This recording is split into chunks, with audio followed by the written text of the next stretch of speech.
Hello बच्चों, कैसे हैं आप सभी लोग। आई होप आप सभी लोग अच्छे होंगे।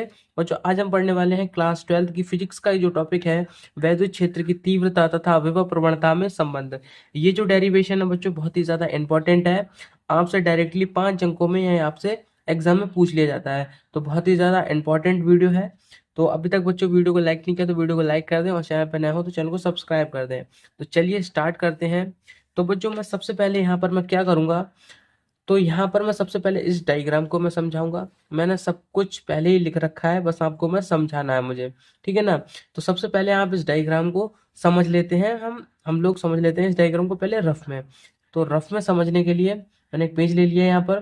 यहाँ पर है बच्चों, यहाँ पर एक बिंदु आवेश हमें मानना पड़ेगा। यहाँ पर हम एक प्लस क्यू बिंदु आवेश मान लेंगे, ठीक है ना। अभी मैं डायग्राम में देखकर आपको सब कुछ बता रहा हूँ, आपको बस वही करना है। तो यहाँ पर आप सबसे पहले मानेंगे, माना एक बिंदु आवेश ने प्लस क्यू लिया है। देखिए यहाँ पर हमने एक बिंदु आवेश प्लस क्यू लिया है, ठीक है ना। अब जी भैया, यहाँ पर हमने प्लस क्यू आवेश लिया है। इसके द्वारा वैद्युत क्षेत्र ई में मतलब कुछ ना कुछ इसका वैद्युत क्षेत्र रहा होगा, ठीक है ना। इसकी तीव्रता रही होगी। तो यहाँ पर जो वैद्युत क्षेत्र की तीव्रता कुछ दूरी पर हम दो बिंदु मान लेंगे। यहाँ पर दो बिंदु हम मान लेंगे ए, और दूसरा बिंदु क्या मान लेंगे, बी, ठीक है ना, वैद्युत क्षेत्र ई में, ठीक है ना। अब क्या होगा बच्चों, जो बिंदु हमने माने हैं इसकी डी दूरी यानी कुछ दूरी, मतलब डी दूरी हमने इसकी मान ली है। अब क्या होगा, मैंने यहाँ पर लिखा है, यहाँ पर हम देखेंगे, यहाँ माना लिखा है, माना एक बिंदु आवेश प्लस क्यू है, ठीक है। मैंने यहाँ बताया आपको प्लस क्यू है। इसके द्वारा उत्पन्न वैद्युत क्षेत्र ई में, वैद्युत क्षेत्र ई में बच्चों, वैद्युत क्षेत्र ई में दो बिंदु, यहाँ पर बच्चों दो बिंदु लिखा है, ठीक है ना। आप लिख लेना दो बिंदु, यहाँ पर दो बिंदु लिखा है। दो बिंदु ए और बी डी दूरी पर स्थित है। मैंने जैसा कि बताया कि डी दूरी पर स्थित है, ठीक है ना। ये जो है ना आपका रफ में है, तो आपको ये नहीं उतारना, बस इसका स्क्रीनशॉट कर लेना, या फिर आप अभी उतार लो। तो डी दूरी पर स्थित है। मानव परीक्षण आवेश प्लस क्यू नॉट बिंदु बी पर स्थित है। देखिए यहाँ पर हमने क्या है, आवेश जो परीक्षण आवेश है, ठीक है ना, परीक्षण आवेश जिस पर हम परीक्षण कर रहे हैं, ठीक है ना, परीक्षण आवेश प्लस क्यू नॉट कहाँ पर स्थित है, बी पर स्थित है, ठीक है। बस इतना लिख लेना है। फिर आते हैं हम नेक्स्ट स्टेप, क्या होगा बच्चों। अब देखेंगे यहाँ पर मैं आपको कुछ बता दूं, ये जो हमारा क्यू नॉट आवेश है जो बी पर स्थित है, यहाँ से यहाँ तक आने में बच्चों कुछ ना कुछ कार्य लगा होगा, ठीक है ना। किसी एंगल पर मूवमेंट हुआ होगा, ठीक है ना, किसी एंगल पर, मतलब इधर से इधर किसी एंगल पे तो आया होगा। चाहे वो 90 हो सकता है, चाहे 45 हो सकता है, मगर यहाँ पर अभी क्या है, 180 डिग्री। तो बस अभी आपको यहाँ इतना याद रखना है कि बिंदु बी को ए तक लाने में किया गया कार्य, मतलब हाँ ये बात बताना ही भूल गया बच्चों, यहाँ पर जो बी है, बी को ए से तक लाने में कुछ ना कुछ कार्य लगा होगा, ठीक है ना। तो मैंने यहाँ तक तो बता दिया कि मैंने कि जो डायग्राम में क्या क्या लिया है वो सारा का सारा हमने लिख लिया है। क्या था कि माना एक बिंदु आवेश प्लस क्यू है, इसके द्वारा वैद्युत क्षेत्र ई में दो बिंदु ए और बी डी दूरी पर है। ये मैंने आपको बता दिया। माना परीक्षण आवेश प्लस क्यू नॉट, यहाँ पर प्लस क्यू नॉट हमारा कहाँ पर स्थित है, बी बिंदु पर स्थित है। बस इतना आपने लिख लिया। अब जो क्या लिखना है बच्चों, आपको ब्लैक पेन से डालना है। अतः इस अतः इस पर लगने वाला वैद्युत बल, देखिए यहाँ पर वैद्युत बल कुछ ना कुछ लग रहा होगा बच्चों, बिंदु बी पर कुछ ना कुछ वैद्युत बल लग रहा होगा। तो बल हमारा क्या होगा, एफ बराबर क्यू नॉट इंटू में ई, ठीक है ना। ये आपको पता होना चाहिए। इसको हमने समीकरण नंबर 1 मान लिया। अब क्या है, फिर एक बार फिर से हेडलाइन डालनी है ब्लैक पेन से। आप चाहे तो ब्लू से भी डाल सकते हैं या फिर ब्लैक से भी डाल सकते हो, उसको कोई फर्क नहीं पड़ता, बट अच्छा लगता है ब्लैक से, ठीक है ना। अतः परीक्षण आवेश प्लस क्यू नॉट को बिंदु बी से ए तक लाने में किया गया कार्य।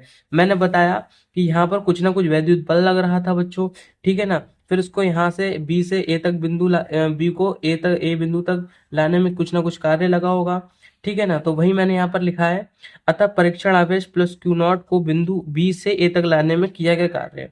अब कार्य का सूत्र होता है डब्ल्यू बराबर एफ इंटू में डी। अब यहाँ पर कुछ ना कुछ कोण पे काम हो रहा होगा। मैंने जैसे कि आपको बताया कि यहाँ पर कुछ ना कुछ कोण लगा होगा, किसी ना किसी एंगल में काम हो रहा होगा। तो यहाँ पर वही लिखा है डब्ल्यू बराबर एफ इंटू में डी कॉस थीटा, ठीक है।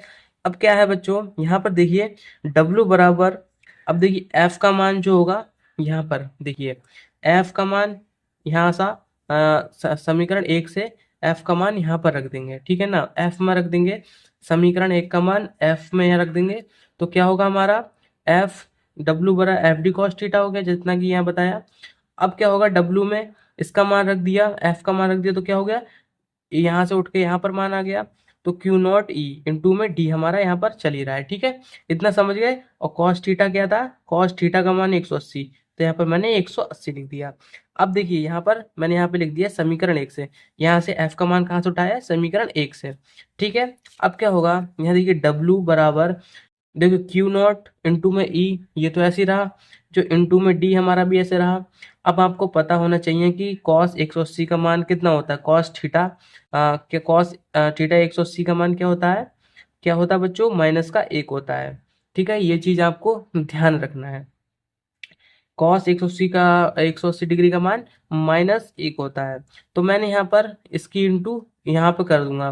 तो यहाँ पर देखिए नेक्स्ट स्टेप में क्या होगा, ये जो हमारा क्यू नॉट है ये डब्लू के अपॉन में आ जाएगा, ठीक है ना।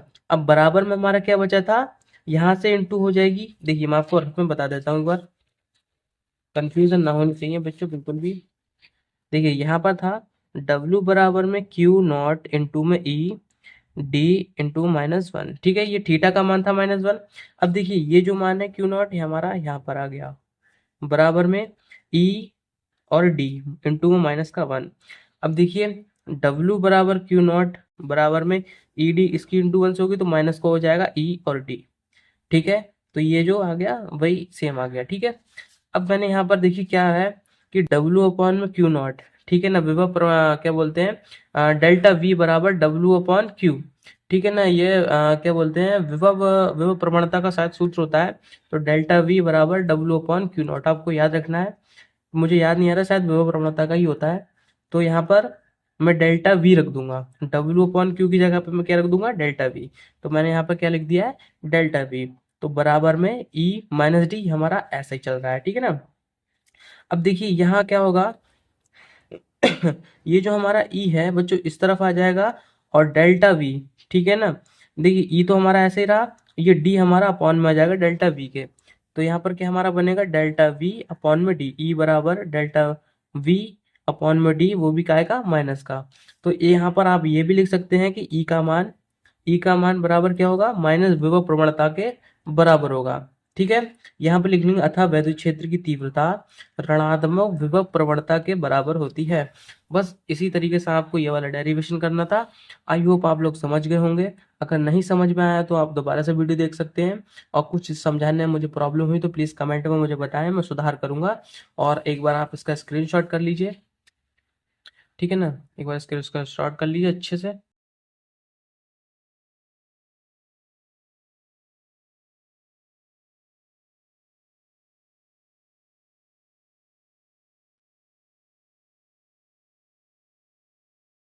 ठीक है बच्चों, अब मिलते हैं किसी नेक्स्ट वीडियो में अच्छे से टॉपिक के साथ, तब तक के लिए जय हिंद जय भारत।